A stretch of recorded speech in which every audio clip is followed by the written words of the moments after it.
Assalamualaikum warahmatullahi wabarakatuh. Perkenalkan, nama saya Nordin, nomor BP 1810441004.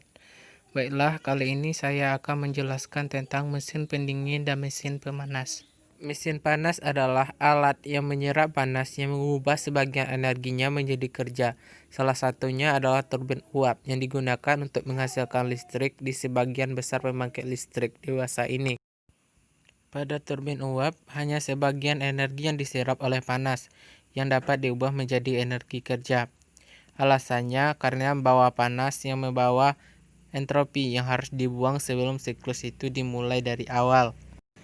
Gambar di atas menunjukkan pola energi ke dalam dan keluar dari mesin panas. Panas yang diserap oleh mesin berasal dari sebuah tempat yang disebut waduk panas, sedangkan limbahnya dibuang ke waduk dingin. Suhu waduk yaitu TH pada waduk panas dan TC pada waduk dingin yang diasumsikan tetap.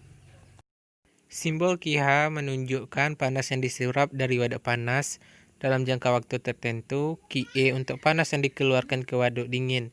Sedangkan pekerjaan yang dilakukan oleh mesin selama masa ini adalah W. Manfaat mengoperasikan mesin panas adalah kerja, yaitu W. Biaya operasi adalah panas yang diserap, KH. Oleh karena itu didefinisikan efisiensi mesin E sebagai rasio manfaat atau biaya sama dengan W per KH. Hukum pertama termodinamika memberitahu kita bahwa energi masih digunakan, karena keadaan mesin tidak akan berubah pada akhir siklus. Energi yang diserap sama persis dengan energi yang dihasilkannya. Dalam notasi, KH sama dengan QC tambah W. Jika kita mengubah W sama dengan KH dikurang QC, maka E sama dengan 1 dikurang QC per KH. Pada efisiensi mesin, kita menggunakan hukum pertama dan kedua termodinamika. Hukum pertama mengatakan kepada kita bahwa efisiensi tidak bisa lebih dari 1, yaitu kita tidak bisa mendapatkan lebih banyak kerja dari jumlah panas yang dimasukkan ke dalam. Dalam konteks ini, hukum pertama diartikan you can win. Hukum kedua membuat hal-hal lebih buruk. Dikatakan bahwa kita bahkan tidak bisa mencapai E sama dengan 1 kecuali TC sama dengan 0 dan TH sama dengan tak hingga. Hukum kedua ini mustahil dalam praktiknya. Dalam konteks ini, hukum kedua termodinamika sering disebut dengan you can even break even. Pada gambar 2 dan 3, seluruh siklus terdiri dari 4 langkah, yaitu ekspansi isotermal pada TH, ekspansi adiabatik dari TH ke TC, komprensi isotermal di TC, dan komprensi adiabatik di TC dan kembali ke TH. Penting untuk diingat bahwa siklus Carnot itu ditemukan oleh Sandi Carnot pada tahun 1824, sehingga siklus ini disebut dengan siklus Carnot.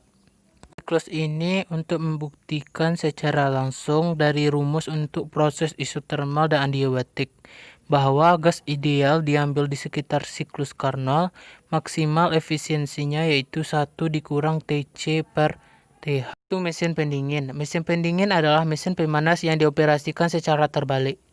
Panas yang disedot dari reservoir dingin adalah QE, sedangkan energi listrik yang disalurkan ke outlet dinding adalah W. Diagram alir di samping biasanya pada kulkas atau AC. Pada dapur mesin pendingin terdapat ruang di dalamnya yaitu reservoir pendingin dan waduk pemanas dan sebuah kompresor yang memasuk energi listrik untuk bekerja.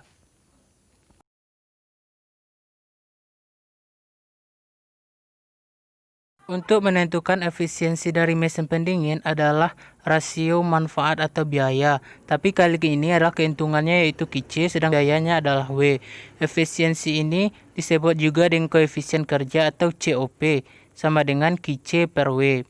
Sama seperti untuk mesin pemanas, kita sekarang dapat menggunakan hukum pertama dan hukum kedua termodinamika yang diperoleh dari batas COP dalam hal suhu TH dan TC. Hukum pertama memberitahu kita bahwa QH sama dengan QC ditambah W. Jadi, COP sama dengan QC per QH dikurang QC. Untuk membuat sebuah pendingin yang ideal dengan kemungkinan COP maksimum, orang dapat menggunakan siklus Carnot dengan mengoperasikannya secara terbalik. Untuk membuat panas mengalir ke arah berlawanan, zat kerja harus lebih panas daripada TH saat panas dikeluarkan dan lebih sedikit dingin dari TC, sementara panas sedang diserap.